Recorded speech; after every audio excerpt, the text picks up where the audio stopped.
Snitswit Zwart wil graag in de topklasse blijven, maar zal nog van het onderste plak aanmatten. Peerskeman die waard verdienstelijk een puntpakje in WK. JVC Kuik staat ziende, maar 14 punten meer dan Snits. En dan de eerste mogelijkheid voor de Snitsers. Daar goed hij met de voorzet en dan de kopbal van Kees Smaal, maar die krijgt oer. Het wie een leak opgaande strijd in de eerste helft. Maar de betere kansen winnen voor Snitswit Zwart. Thijs Goes en dan neemt Kees Smaal de bal oer.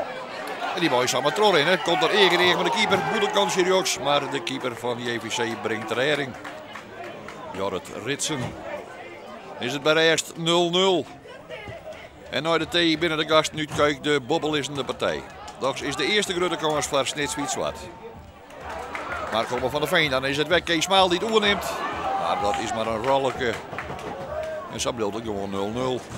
Zelfde minuut aan de andere kant van het veld. Komt de voorzet bij de tweede peel.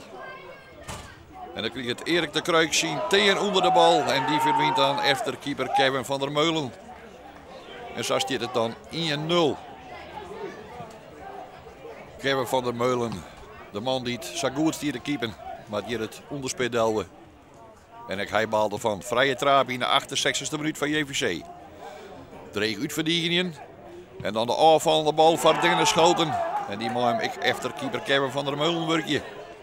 0-2. Nog eens alle rond de voor Dennis Schoten.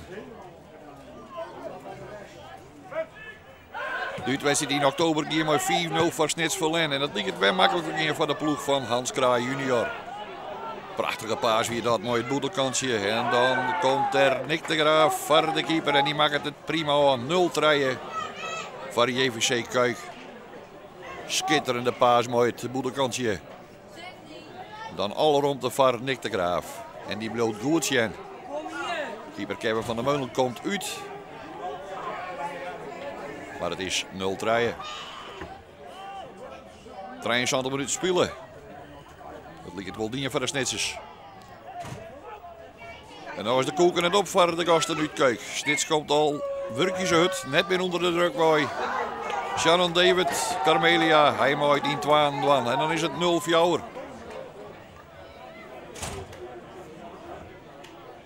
Zo'n 20 minuten binnen de spelen.